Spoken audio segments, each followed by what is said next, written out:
Hello, what is up mga ma'am, sir, ma'am? Ako po si Ralph Cifra, isang visual artist from Manila, Philippines. And today we are going to unbox and review the Batman The Dark Knight 1/12 scale, The Dark Knight Trilogy Assembly Model Series. Ito yung Batmobile and ito naman yung Batpod. Thank you very much Laruanan for providing these vehicles for unboxing, review, and customization. Sobrang laki ng box nito mga ma'am sir, hindi kasya sa video.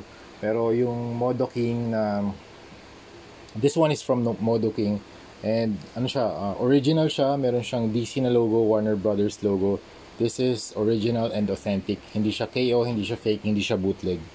So again, thank you very much Laruanan for this very cool na mga vehicles from the Batman The Dark Knight Trilogy. Yan. So yung first na gagawin natin dito, i-measure natin yung dimensions niya. 13 inches by 9 inches. Batpod naman 12 inches by 3 inches. So ito yung manual niya. Tapos this is a model kit type na ang kasama meron siyang mga runner sa loob. Tapos ang gagawin natin, if-follow lang natin yung instructions. So kung ano yung part na in-indicate dito, kumari U102, so U1 na runner, and then 02 na part. Tapos kakabit lang natin yung mga parts all together to create this massive na Batmobile that 112 na mga scale na mga toys or laruan or action figures. So bagay na bagay yung mga 112 scale na mga Batman dito. Pero right now wala tayong 112 scale na Batman, pero meron akong Iron Man, nasa loob siya. Okay, overall build experience muna. Grabe, sobrang enjoy ng building experience, lalo na kung makikita mo na nabubuo na yung Batmobile sa desk. Super ganda ng gawa ni Modo King dito. Lalong-lalo na dito sa mga tires. I like the part na talagang functional yung mga tires and relatively large shoe talaga yung sa likod. Meron pa siyang mga gripping na marks. Yan, or gripping type of patterns para mas malakas yung traction niya sa road. So ito yung rear part ng Batmobile. Ito yung parang jet engine na exhaust niya. Tapos ito yung, so overall build talaga sobrang fun and super covered siya with armor plates para siyang mobile tank na mas agile, mas mabilis. And dun sa movie, kapag nung nasira na tong Batmobile, ito yung lumabas, nag-transform siya, lumipat si Batman dito sa Batpod. Yan, so mamaya pag-usapan natin yung Batpod, pero dito muna tayo sa Batmobile. It's a very fun build, grabe. Thank you very much again Modo King for creating these kinds of mga vehicles. Sana gumawa pa kayo ng maraming mga, actually Batwing sana meron, no? Di sa rin sa from the Dark Knight movie din. Yan, so ito lang yung isang issue dito, hindi ko malapat itong itong part na to, itong canopy. Pero astig to pag na-open siya. Open natin So meron siyang, ayan, si Iron Man nandito na sa loob. Ito 112 scale to from Funjoy. Ayan. Wala kasi akong Batman Ayan. So meron mga mechanism dito na pwede mo siyang ibaba. Okay? Kasi ito rin na fold na articulate din to para yung canopy niya pwede mong iangat. And ayan, 90 degrees siya. Okay. Stable naman siya, hindi siya nahuhulog. Tapos yung mga clear parts, maayos din naman, walang mga damage na mga items. Overall, yung mga parts niya, sobrang solid yung plastic na ginamit. Meron lang din akong part na parang may mga ginlo kasi ako dito, itong part na to. Yan, madali siyang masira itong part na to. Kasi yung pagkakabuild niya, ito lang talaga yung hinahawakan ng plastic ng part. So kapag ito na natamaan, may tension dito. So itong part na to, ginlo ko na para hindi na siya gumalaw. Ito naman parts na to, yung mga flaps. Ito yung largest flap kasi ito sa ilalim. Yan. Ito yung mataas yung percentage na mag-break.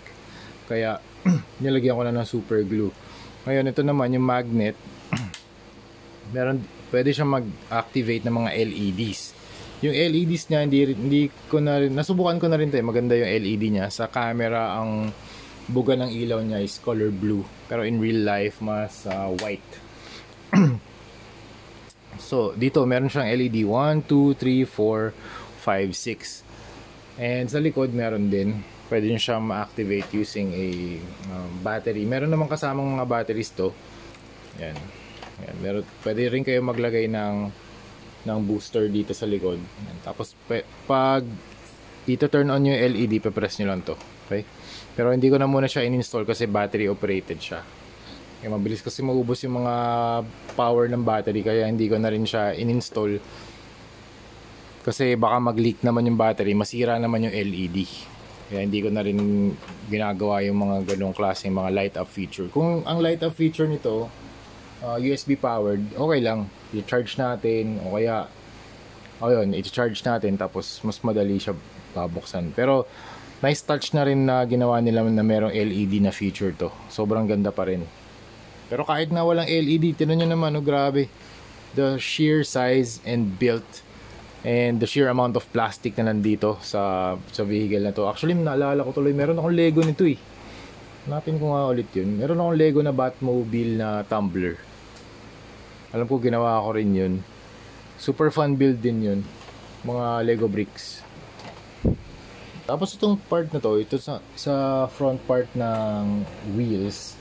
Ano pala siya? So, suspended pala tong part na to. Hindi siya nakakabit into a bar. So, pwede nyo siyang i-rotate na ganyan para pwede siya mag-turn. Stick din no? Pero yun nga, for playability purposes, I think hindi siya for kids. Kasi pag may mga sharp na parts, okay, tingin ko hindi to for kids. Kung di-display nyo sa cabinet, pwede. Pero yung playability purposes naman nito, kung gusto niyo lang talagang makitang functional yung mga wheels, yan, pwede nyo i-andar. At least ito na-turn yung front wheels, kasi yung rear wheels naman niya susunod lang to eh. Okay? Yan. Sobrang ganda ng design ng in terms of design and sculpt, super ganda. It's a very angular type of vehicle, para siyang modernized na tank na sobrang agile, sobrang bilis. Okay, meron akong mga information galing sa Wikipedia. So ito yung mga features ng tumbler. So meron siyang attack mode. Ito yung attack mode niya na the driver's seat moved to the center of the car and the driver was repositioned to lie face down with their head in the center section between the two front wheels. So ito yun. So nandito si Batman. This position served two main purposes. First, it provided more substantial protection with the driver shielded by multiple layers of armor plating. Second, the lowdown. Centralized driving position made extreme precision maneuvers easier to perform while lying prone, reduced the risk of injury with the driver faced, and they made those maneuvers. Other devices included. Medyo mahirap lang in real life yung magdadrive ka talaga ng, siguro parang pang motor, kasi nag-transition naman siya dito sa Batpod. So ito yung pag-usapan na natin yung Batpod. So, Batpod, kahit na ganito yung itsura niya, very stable siya. Meron din ako mga ginlo na parts dito para talagang hindi na gagalaw itong rear na wheels, kasi medyo yung build niya medyo nag-rotate dito so hindi ko na lang din hahayaang mag-rotate yung rear part ng wheel. So naglagay na ako ng super glue para mas stable siya. Pero sa build na to, para siyang exoskeleton version ng ng Batcycle. Sin talagang super minimal lang na parts. Kung ano lang ito, may engine, may foot pads, knee pads, may foot pads, may wheels, yung brakes, yung mga machine guns. That's it. Okay. Yung features ng Batmobile, you have the 6 rear flaps to assist brakes. Ito nasa Wikipedia ako ng Batman. twin forward-firing machine guns, rocket launcher, landing hook to sprung landing stabilization, integrated fire extinguishing system, integrated safety connection to gasoline control, vector control jet engine on the back for quick boosts or rampless jumps. Meron din siyang stealth mode which turned off the car's lights and cut the engine. The vehicle was then powered by an electric motor which made it very hard to find in dark places, which made the mode the most useful at night, and as demonstrated by the car chase in Batman Begins, could easily throw off pursuers. Explosive mines were deployed from the rear of the vehicle which could take out any cars that made contact with them. Okay, the front of the car was heavily armored so that the car could ram as practical offensive attack and also protected the driver while in the prone driving position or attack mode. Okay, both front wheels could eject when the vehicle was damaged and form the bot pad. Okay. Ang technical specifications ito in real life is around 15 feet, ang width niya 9 feet, weight niya 2.5 tons, acceleration niya 0 to 60 in 5.6 seconds, approximated na full speed niya 257 kilometers per hour, so sobrang bilis. Ang engine niya 5.7 liter GM engine capable of 500 horsepower. The jet engine and vector controls could jump up to 6 feet vertically. Ang fuel niya, jet engine on the back of the car was fed by the gasoline. Ang tires niya, Super Swampers tires standing 44 inches tall via titanium axles. Yun, axle nga pala yung tawag dun sa wheel, sa part ng wheel na yun. So sa loob naman makikita, yan dito. Yan, ito yung interior naman ng Batmobile. So meron siyang remote control. Tapos ito yung 112 scale na Iron Man, wala kasi yung Batman eh. Tapos pwede mong i-move to, namumove siya yan, forward and backward para pwede, kunwari nasakay mo na si Batman, pwede mong i-move forward yung controls para pwede niyang hawakan. Tapos ito, nagagalaw din. Yan, teka, lapit yung camera. Okay, this one. Ito yung interior niya. Okay. Meron siyang dashboard, may mga LEDs. You have buttons here, meron ding handbrake, may mga seat, ang ganda ng seat design, very comfortable. Yan. Okay, pwede nyo iangat lang to yung canopy. Okay. Tapos may mga paint din yung yung LED screen na color green. Okay, para i-display yung mga HUD or heads up display. In terms of paint application, ang paint lang na ginamit nila dito yung copper. Ang ganda naman yung copper paint na ginamit nila na spray. Wala naman siya mga overspray. Actually, hindi, meron pala dito overspray. Konting-konti lang. Pero, i-customize naman natin to into a more weathered version. So, kaya sa akin, okay lang din na magkaroon ng mga glue dito sa part na to. Kasi, i-customize naman natin to. So, articulation, ito nagagalaw.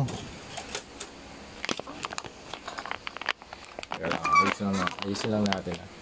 Articulation, yung canopy natataas. Tapos this one can also move. Ito, nagagalaw to. Itong mga flaps, 6 na rear flaps for brake assists. This one can move. Okay, very nice. Tapos itong part na to, natatanggal tong jet engine. Ayan, pwede mo lagyan ng battery. Ayan, para umilaw. Tapos ayan, pwede mo lagyan ng smoke effect pa pala to. Translucent to na pwedeng mapailaw din. Okay, tapos sa ilalim naman, very detailed din yung pagkakagawa nila. May mga patterns din naman dito ng mga engine. Okay, so ayun, meron din pala mga copper parts to sa ilalim. Okay, at the front, this one translucent. Ito yung mga windows, ito yung attack mode. Yung mga pipes ng hydraulics niya, yun yung mga copper. Yung mga copper. Para magkaroon naman ng contrast. Kasi pag all black naman to, di ba? Parang, yun nga, meron siyang stealth version. Gusto ko rin na meron siyang mga accents na copper. Okay, so that's it. Yun ang ating Batman Modo King 112 scale na review. So yun ang sa next video, kustomize natin to na magkaroon siya ng konting weathering Tsaka mag-apply tayo ng dry brushing sa mga parts para mas ma-emphasize din yung mga corners. Okay? So that's it mga ma'am sir. Thank you very much. Ay nga pala, meron pa pala akong reminder. Itong mga parts na to, yung mga antena, be careful kasi medyo madali siyang mabali. Okay? Lalo na to, itong part na to. Kasi ito talaga yung pinaka-dangerous na part dyan eh. Itong pinaka-rear na yung rear na flap sa likod. Yan. Pinaka-dangerous to. Kasi madali siya mabali. Okay? So that's it mga ma'am sir. Ang ganda, ay sorry. Ang ganda rin pala ng rims niya. 1, 2, 3, 4, 5. 5-star na rims. Ito rin ba? Pareho lang. Wala. Mas maliit yung tires nitong kapareho nung front wheels ng Batmobile. Okay? So that's it. Thank you very much for watching. And see you sa next video. Bye-bye.